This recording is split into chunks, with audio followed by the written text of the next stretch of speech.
So now we're going to look at how the threshold and ratio is used in practice to control a signal. And again, we're going to be controlling our sort of oscillating pad sound, and what we want to do is smooth out the sort of peaks and troughs and make it sort of more even. And I suppose, you know, this could be a vocal or it could be any sound where you want to, you know, do that. And we're going to play back our wave, and we can look at the point where is the sort of lowest part in our pad sound, which is around 30 dB.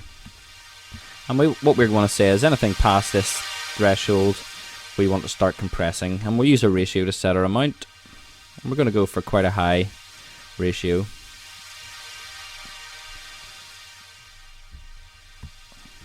And what we can see on the meters is that the input signal, which is this line along the bottom, is getting up to about sort of 10 dB, whereas our output signal is only getting up to about sort of 30 dB. So for a 10 dB input signal, we're getting around 30 dB out, and you can see this reflected in the gain reduction as well. So this is how much volume we're turning down of the signal.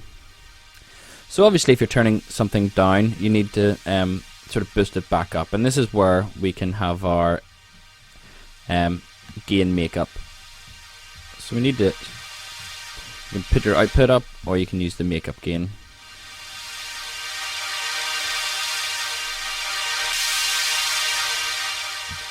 So what we're going to do now is just record that back and have a look at what it looks like compared to our original wave. So we'll select audio from and resampling and hit record.